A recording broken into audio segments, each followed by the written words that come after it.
Planong pagtatayo ng Luzon Economic Corridor ng US, tinutulan ng progressive groups.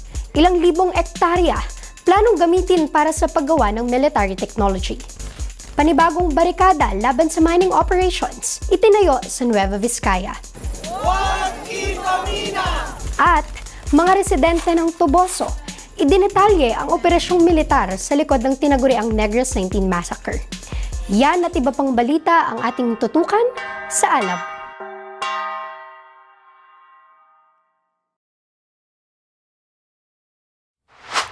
Maalab na pagbati Pilipinas. Kinundena ng mga progresibong grupo ang pagbisita sa bansa ni US State Undersecretary for Economic Affairs Jacob Helberg at ang bitbit nitong proyekto, ang Pax Silica.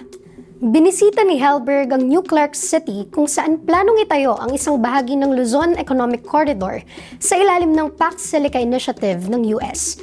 Gagamitin ang higit 1,600 hectares ng lupain dito para itayo ang Artificial Intelligence at Industrial Hub. Kontrobersyal ang Pax Silica at tila nababalot sa sikreto ang proyekto. In fact, nalaman lang ng publiko na regalo pala ng Marcos administration ang economic sites sa US noong bumisita si Helberg. Ano? Regalo sa US? Bakit hindi tayo informed? Ito ay malinaw po na sell-out ng ating soberenya at patrimonya. Pero hindi lang ito ang kontrobersya sa Pax Silica. Ayon sa grupong bayan, nakakabahala na gagamitin ang mga ipoproduce na semiconductor at AI technology para sa US military. Ibig sabihin, sa Pilipinas i-manufacture ang mga kagamitan para sa mga pangangailangan ng US. Kabilang na ang mga kagamitang panggera? Hay nako, gera na naman? Itong Economic Security Cluster ay dapat tawagin bilang dagdag base militar ng US. Ibig sabihin, ang tunay na layunin dito ng US ay gawing forward operating base ang industrial hub sa ilalim ng Pax Silica. Mas masahol pa nga ito dahil kakalad ka rin ang Pilipinas sa gerang agresyon ng US.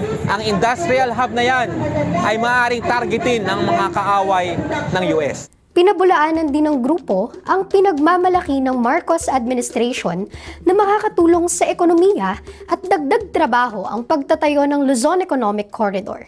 Hindi trabahong permanente ang lilikain ito, kundi permanenteng banta sa ating kapayapaan at hindi pag-unlad, kundi pagtugon sa partikular na geopolitical na interes ng US. Kinundi na rin ng environmental group na Kalikasan ang pagbisita at pagpirma ng Marcos Jr. administration sa Pax Silica. Ito ay nangangahulugan para sa mamamayang Pilipino ng pangangamkam sa mga lupa, sa mga magsasaka't katutubo, lalong pinalawak ng mga minahan sa bansa, pagkakalbo ng ating mga kabundukan sa harap ng lumalalang krisis sa klima, pandarambong sa mga lupang ninuno, key biodiversity areas at protected areas, at lalong pag-atake sa mamamayang lumalaban. Pumayag din kasi ang pamahalaan na minahin ang tinatawag na critical minerals at rare earth minerals para sa Pax Silica Initiative. Para sa bayan, kataksilan sa mamamayang Pilipino ang pagpirma at pagsama ni Marcos Jr. sa Pax Silica Initiative. Kailangan natin papanagutin itong pamahalaan ni Marcos Jr. Hindi industrial hub sa ilalim ng Pax Silica ang tugon sa ating problema. Magpapatindi siya ng krisis, ng kaguluhan dito sa ating bayan, sa halip na pag-unlad, sa halip na kapayapaan. Ang gusto natin, trabaho, mga industriya para sa pangangailangan ng mga Pilipino. Huwag gamitin ang Pilipinas para palakasin ang interes ng US laban sa kanyang rivalry sa China. Bumalik sa Toboso Negros ang isang fact-finding team para imbestigahan ang Negros 19 Massacre. Paglabag sa international humanitarian law, panggigipit at pandarahas sa mga sibilyan. Ito at iba pa mga natuklasan nila. Panoorin ang aming report. War crimes ang maaaring ginawa ng Armed Forces of the Philippines sa pagpaslang nito sa Negros 19 noong April 19, 2026 sa Toboso, Negros Occidental. Ayon ito sa initial findings ng inilunsad na fact-finding mission ng iba't ibang grupo sa naturang bayan noong May 14, 2026. Matindi yung ginagawang militarisasyon na binabahay-bahay yung mga komunidad, pinagbibintangang nagtatago ng NPA, tinututukan sila ng baril, grabe yung surveillance na ginagawa sa community. Later on, nag-lead to dun sa indiscriminate firing na naranasan mismo nila noong April 19. Kasama ang human rights lawyer na si Attorney Sol Taule sa higit 100 delegado ng fact-finding mission. Nakapanayam nila ang mga residente ng Sitio Sinugmawan at Sitio Palarinding sa Barangay Salamanca sa Tuboso. Ayon kay Attorney Taule, matinding sigalot ang dala ng presensya ng militar sa mga komunidad na magsasaka. Isa yung lumitaw dun sa mga interviews natin sa mga residente at yun yung grabing takot. Talagang gusto nilang lumayas yung military dun sa mga lugar nila dahil yun na nagdudulo talaga ng takot sa mga kabahayan, sa mga komunidad sa Tuboso. Higit 1 buwan na ang lumipas mula ang Negros 19 Massacre. Kabilang sa mga pinaslang ng AFP ang community journalist at paghimutad Negros coordinator na si RJ Ledesma. Sa gitna ng pagtatangka ng militar na ipinta sila bilang masasamang tao, patuloy ang pagpaparangal sa kanila bilang mga huwarang aktivista at Pilipinong nagsilbi sa kapwa. Pati ang mga magsasaka ng Negros, pinutotohanan ito. They have nothing but good words. Kina Alisa, kina RJ, kina Errol, kina Mau, kina Lyle at Kai. Sinabi nila na tinutulungan daw din sila sa kanilang mga problema. Ini-interview sila isa-isa no, para tukuyin at tugunan yung mga problema nila sa lupang sinasaka nila. Sinabi nila na mabubuting tao ang mga ito at kahit kailan ay hindi nila nakita na humawak ng kahit anong armas. Bukod sa 6 na nabanggit, kinumpirma rin ng karapatan na sibilyan ang 3 pang pinaslang ng AFP, kabilang ang 2 minor de edad. Hindi na bago ang nangyari sa Negros 19 lalo na sa nagpapatuloy na kampanya kontra insurhensya ng pamahalaan. Pero hindi raw dapat tratuhin bilang normal o makatarungan ang basta-basta na lang pagpatay sa mga sibilyan o kahit sa mga naglulunsad ng revolusyon. Para sa mga progresibo, dapat matunton ang ugat at masolusyonan ang mga problema ng lipunan na nag-uudyok sa mga taong inaapi upang humawak ng armas. Nakita natin mismo doon sa Negros, sa Tuboso, nakausap natin yung mga residente doon at sila mismo yung nagsabi sa atin kung gaano kahirap yung buhay nila bilang mga sakada, gaano kaliit yung sahod na tinatanggap nila, gaano na sila katagal nagbubungkal sa lupang hindi kanila at hanggang yung mga kondisyon na yan ay nag-i-exist, hindi matatapos yung paglaban ng mamamayan sa kahit ano pang forma ito para mabago yung ganitong co-oppressive na sistema. Ito si Neil Eco, nag-uulat para sa Alab. Sa Nueva Vizcaya, isang komunidad na naman ang nagbarikada laban sa pagpasok ng isang mining company. At nila, hindi raw sila tunay na kinonsulta bago payagan ng pamahalaan ang pagbimina sa kanilang komunidad. Panoorin ang aming ulat. Nagtayo ng barikada ang mga residente ng Kasibu sa Nueva Vizcaya noong May 8 para pigilan ang pagpasok ng mining company na North Luzon Mineral Resources Corporation o NLMRC. Nagsasagawa ngayon ng drilling operations ang kumpanya sa Kasibu bilang bahagi ng kanyang exploration permit na inaprubahan ng Mines and Geosciences Bureau o MGB noong June 2025. Kung bakit kami nagbabarikada, talagang ang unang-una, hindi naman sila nagpaalam sa amin, walang konsultasyon. Sa dialogue na pinangunahan ng Sangguniang Bayan ng Kasibu noong May 19, sinabi ng MGB Region 2 na sumunod ang NLMRC sa mga requirement, kaya ito nakakuha ng exploration permit. Hindi rin daw kasama sa mga mandatory requirement ang Certificate of Consultation ayon sa ahensya. Binigyang diin ni Attorney Fidel Santos, abogado ng mga nagbabarikadang residente, na dapat kinonsulta ang maaapektuhang komunidad bago binigyan ng permit ang kumpanya. Base doon sa mga dokumento, masasabi natin na walang prior genuine consultation sa mga mamamayan na saklaw ng kanilang permit area. Sa mga barangay ng Pao at Kakidugen, inulat ng mga residente na gumamit ang NLMRC ng attendance sheet mula sa ibang aktibidad para palabasin umano na kinonsulta nila ang komunidad. Bukod pa rito, hindi malinaw ang mga barangay na saklaw ng exploration permit ng kumpanya ayon sa abogado. Kahit yung sketch plan na sinabmit nila talagang problematic. Ang sabi nila, yung permit area nila 4,000 plus hectares pero hindi nakalagay dun sa permit area kung anong lugar yon. Basta it is located within the municipality of Kasibu. Nalantad sa mismong assessment ng Department of Environment and Natural Resources na maraming barangay ang sakop ng permit ng kumpanya.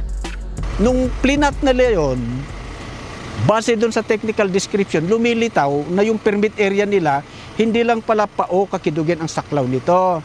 Kasama yung mga iba't ibang barangay, yung Muta, Sigem, Katarawan, Paket, sa Biyoy. Kung yan pala saklaw ng permit area, nararapat din pala na kailangan din konsultahin yung mga mamamayan. Matagal nang gawain ng mga mining company na hindi konsultahin ang mga komunidad, paliwanag ni Atty. Santos.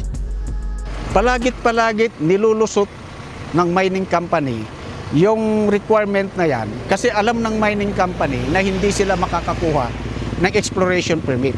Mayaman ang karanasan ng Nueva Vizcaya sa pagbabarikada laban sa mina. Sa nakaraang mga dekada, napigilan ng mga residente ng Kasibu at Dupax del Norte na makapagmina ang kumpanyang Royalco.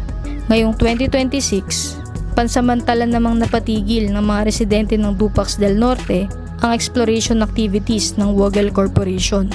Iginiit ng mga residente ng Kasibu na ipagpapatuloy nila ang dekada-dekada ng paglaban ng kanilang komunidad laban sa dambuhala at dayuhang pagmimina. Talagang ayaw namin masira kung saan kami kumukuha ng pangkabuhayan namin.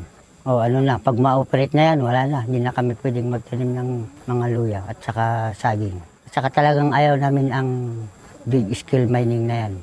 Mula sa Kasibu, Nueva Vizcaya, ito si Jen Feliciano, nag-uulat para sa Alab.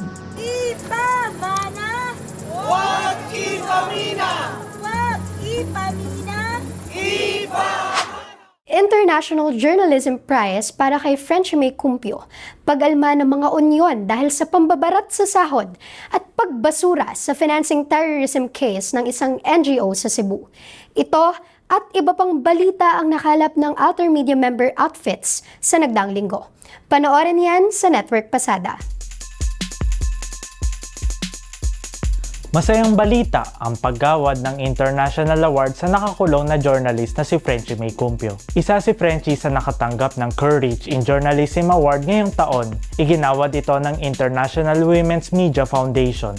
Kinilala nila si Frenchie sa matapang niyang pag-uulat tungkol sa mga issue sa Eastern Visayas. Basahin ang naging reaksyon ni Frenchie sa award na ito sa Codao Productions.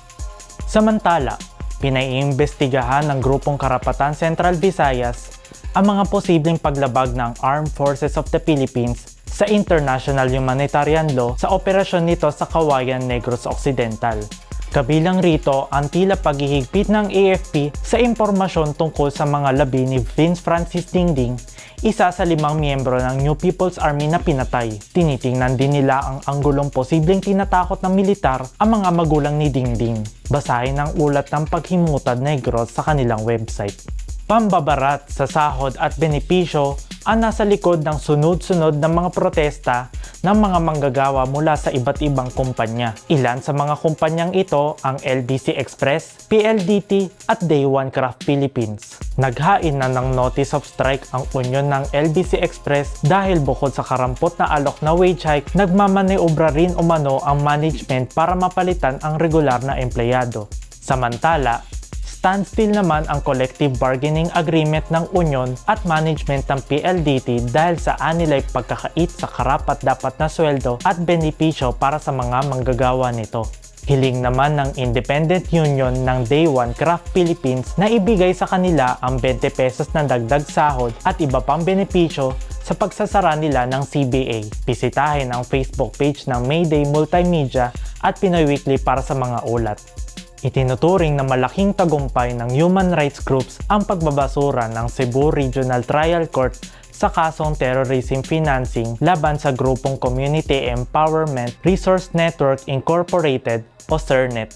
Isinampa ng Department of Justice noong 2024 ang kaso laban sa 27 staff at direktor ng CERNET, isang humanitarian NGO na nakabase sa Cebu. Ayon sa CERNET, dapat managot ang public officials na nasa likod ng kaso nila.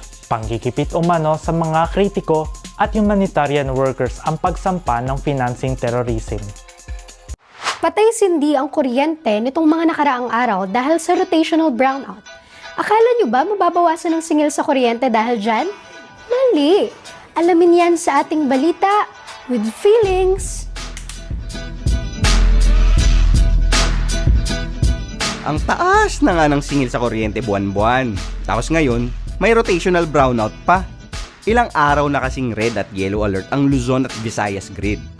Manipis daw kasi ang supply ng kuryente dahil pumapalya ang ilang transmission lines ayon sa Department of Energy. Kaya ang solusyon ng National Grid Corporation of the Philippines, magpataysin din ng kuryente sa mga piling lugar?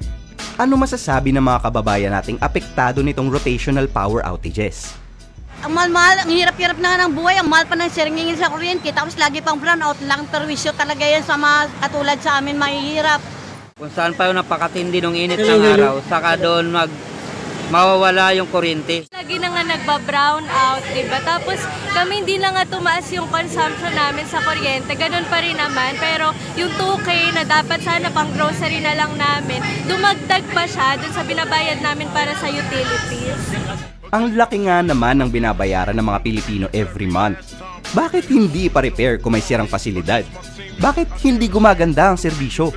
Paliwanag ng Advocates for Science and Technology for the People o AGHAM, negosyo, hindi serbisyo, ang enerhiya sa Pilipinas. Dahil sa Electric Power Industry Reform Act of 2001 o EPIRA Law, imbis na gobyerno ang mamahala sa industriya ng enerhiya sa bansa, inilipat nila ito sa mga negosyante. Ibig sabihin, kung may siramang planta o linya tulad ng sitwasyon ngayon, walang magagawa ang pamahalaan para i-require ang mga kumpanyang ayusin ito. Prioridad ba ng mga negosyante na ayusin ang mga sirang linya at planta? Ang sagot ng grupo, hindi. Nakakainit ng ulo. Para sa AGHAM, dapat imbestigahan at tugunan ng forced power outages at singilin ng mga korporasyong nagpapabaya sa serbisyong dapat nilang binibigay. Of course, hiling nila na ibasura na ang EPIRA Law para magkaroon naman ng power ang pamahalaan at publiko na ayusin ang energy sector para sa kapakanan ng taong bayan at hindi ng iilang korporasyon lang. Power! O siya, dito na lang muna hanggang sa susunod na balita with feelings. At yan ang mga nag-aalab na balita at pananaw ngayong linggo mula sa Alter Media Network. Ako si Tracy Ramos. Salamat sa patuloy na suporta sa Alternative Media. Para sa iba pang makabuluhang balita, i-follow nyo kami sa aming social media pages. Bisitahin din ang aming website, altermedia.net. May mga kwento o komento ba kayong nais iparating sa amin? I-message nyo lang kami. Hanggang sa susunod!